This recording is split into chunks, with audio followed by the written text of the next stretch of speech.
My mission is, to create an economic charter of rights. Okay, because economic charters of rights, would, I guess, could eliminate poverties. So I want to talk about that. That shouldn't be lost. I have accumulated incredible experiences, right? I've been on the boards on a number of universities.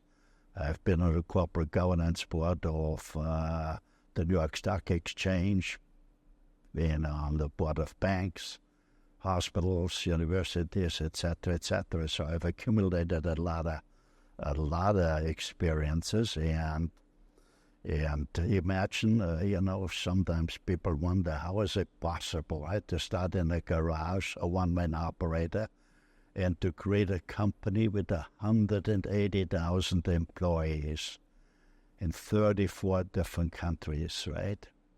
So my main reason why I came is to let people know, that the divide between the very rich and the working class is huge, the divide. Okay, and we also should understand the world has always been dominated by the golden rule. Who has the gold makes the rule. The world still is dominated by the golden rule. Years, generations ago, when the king had a castle up the hill, when he taxed the farmers too much, he had revolutions. Now you don't see the kings anymore. They might be in Hawaii, they might be in Beverly Hills, they might be in Monaco, but it's still there. And the very rich don't want to share the profits with workers. And I'm saying a country can only function if they have an economic charter of rights. This is the tax code. There is, just using sometimes as an example, one paragraph out of the tax code. And there's thousands and thousands and thousands of those paragraphs in there. One is more convoluted than the other. We have thousands or hundreds of thousands of special tax lawyers, right, which always try to find new loopholes, right? No country, no society can do well if they don't know the rules and if it's not run properly, right? Okay, so here, this heavy book serves special interest groups. And I'm saying, look, the tax system should be black and white, no more loopholes. Now we're talking a lot about the capital gains tax. Income is income is income. It shouldn't matter where it came from. And if you have more income, you got to be taxed more. But it's got to be black and white. A high school student should be able to fill out the tax one. It's as simple as that. Otherwise, society cannot function. So naturally, there's a few 100,000 special tax lawyers which work the whole year to find new loopholes for their clients, so they will have to pay very little tax. So there would be a lot of unhappy people, right? But on the other hand, you cannot, let me simplify it, there's more statistics in the States, right? 2% of the people in the States hold about more than 50% of all the wealth. So the 2% basically dictating to the 98%, what their life should be. You have that here too, so you cannot go on, right? Because, what about the kids, what the people have? How can they pay back that debt? It's practically impossible, right? That's having when you have a house, right? When parents have a house, and let's say the house has a market value of $500,000 and the mortgage is $1 million. The kids, if they would inherit, they would walk away and say, look, we cannot pay that. But when a country is stepped, you cannot walk away. You have to pay it. So what answer do we give our kids, right? I think we're reaching now close to $2 trillion, right? Our interest payments, just to serve the interest a day, is close to about $150 million. So where will that end?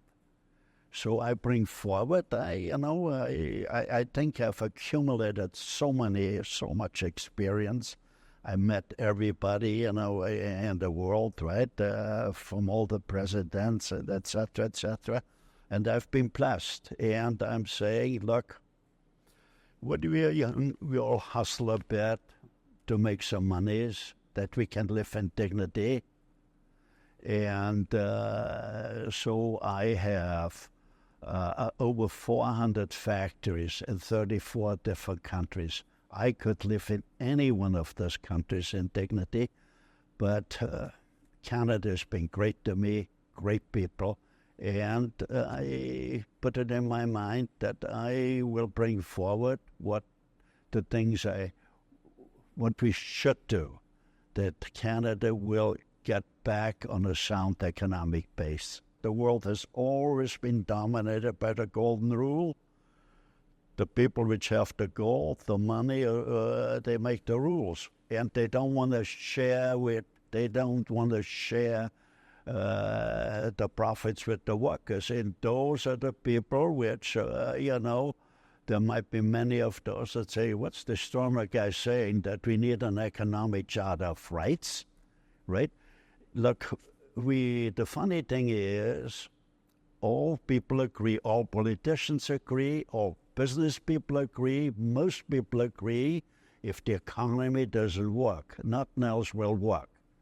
It's the economy, the economy, the economy. If the economy doesn't work, you cannot feed the hungry, you cannot look after the most fragile people, the elderly, the sick, and the handicapped. But we do not talk what drives the economy. Isn't that strange? It's so strange because, for the simple reason, if we would educate the kids in school and people, then you cannot manipulate them. That's why the living standards go back like crazy, okay? So the economy is driven by three forces: smart managers, hardworking employees, and investors. The message I want to get across loud and clear is workers have a moral right to some of the profits to help to generate. Without workers, you can't make a profit. So why don't we create economic charters of rights? When I put in the corporate constitution at Magna, the foremost principle in our corporate constitution was we predetermined what we do with the profits. 20% of the profits went to the shareholders, 6% went to 10% to the workers, over and above the wages, 6% to management, 7% to research, and 2% to charity. When we put in the corporate constitution, and employees could see in a tangible way they could get a portion of the profits, we released an energy of unthought proportions. Our profits went up the first year 40%, the second year 100%, the third year 200%. So by doing that, we could eliminate, if workers can participate in profits, we could eliminate that. And most of all, we could eliminate poverty, and we have so much poverty. How do you feel about the direction of our country then? Well, the direction of the country is, to me, it's we got to answer that to our young kids. With the debt we leave behind, the bureaucracy we have. Fortunately, I'm gone very heavily in the food industry, right? Because I think I'm a very blessed person.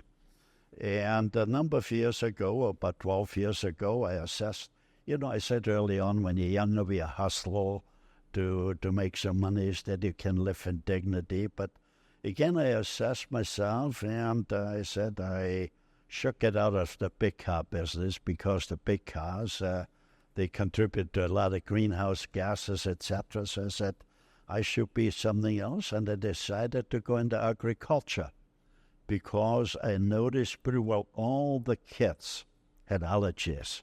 All the kids, stage 2 diabetics on the rise like crazy. The more I got into the agriculture, the more I could see this chemical jungle.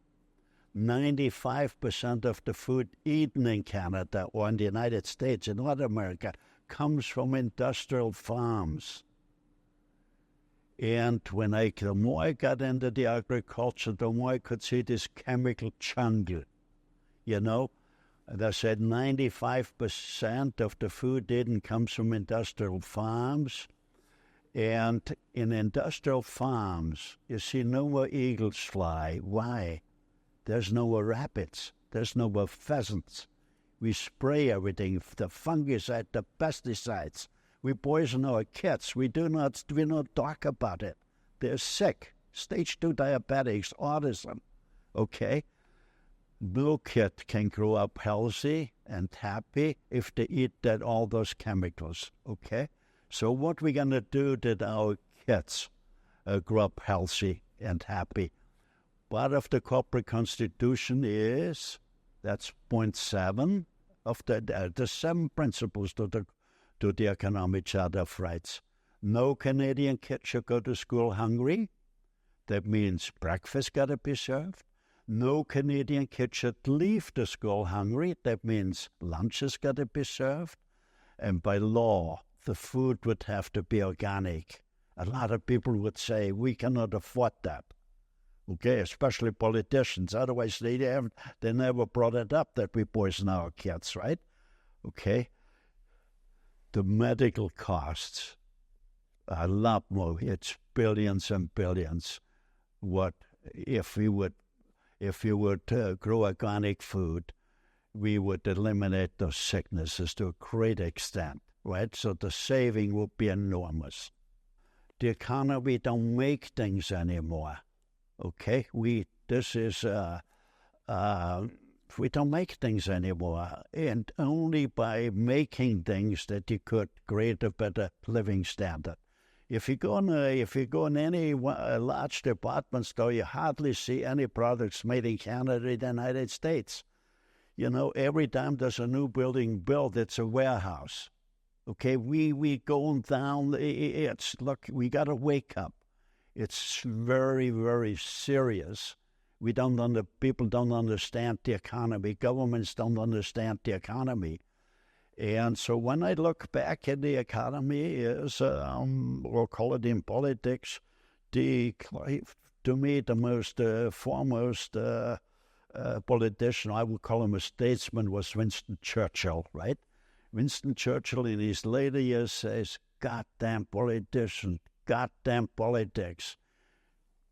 The parliament doesn't work. It's only politics. We need a chamber of citizens to make parliament work. So the system is wrong. I'm not pointing fingers at people, right? I'm not pointing the fingers at the bureaucracy, because in a civilized country, every citizen's got the right to get a job, whatever the openings are. The system doesn't function, huh? You know, if no politician will come forward with something new, if he come forward with something new, he can be criticized and he'll be defeated. So if I know of so many good politicians, they want to change and they bring things forward. The older politicians say, you can't say that. We won't be elected. So you go the same thing. It's just a name calling. The same thing every year. You create the budgets are not balanced. Every year the debt gets bigger and bigger. Every year we import more and more and export less and less. So it's, look, the fridge is going to be half empty, and mothers will ask, how do I going to feed my kids next week? Okay, those are the serious questions we have to answer. It's the economy, the economy, the economy. If the economy doesn't work, it cannot feed the hungry. It cannot look after the most fragile, the elderly, the sick, and the handicapped. But we don't talk about what's the economy. It's strange. There's something wrong. I want to see Canada being the first country in the world which will adopt an economic charter. Okay, the first country. I hope I will. I hope I will. But the one thing I know, I opened the door to an economic charter of rights, and you cannot close the door. It will come.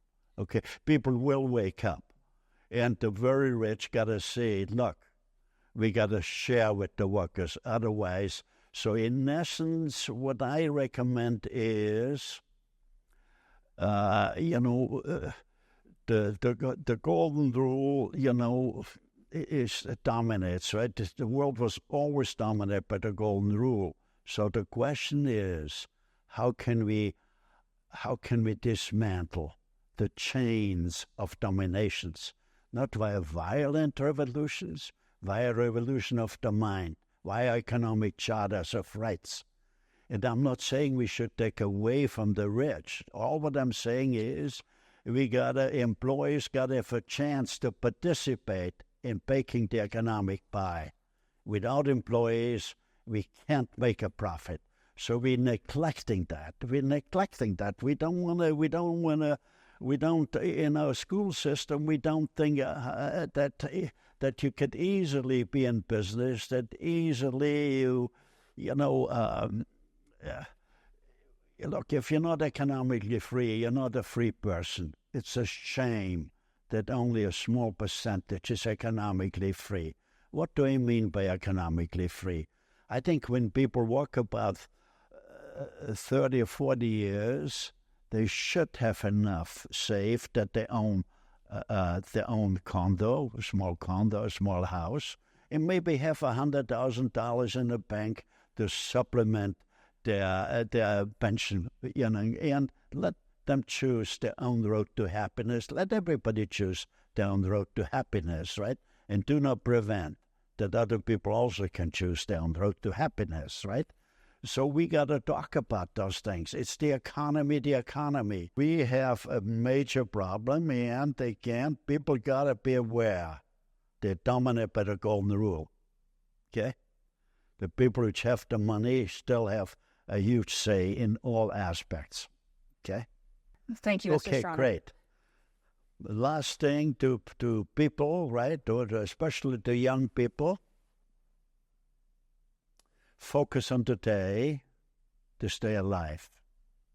But leave the door open for tomorrow and follow your dreams and be guided by your conscience. God bless Canada. Thank you. Okay.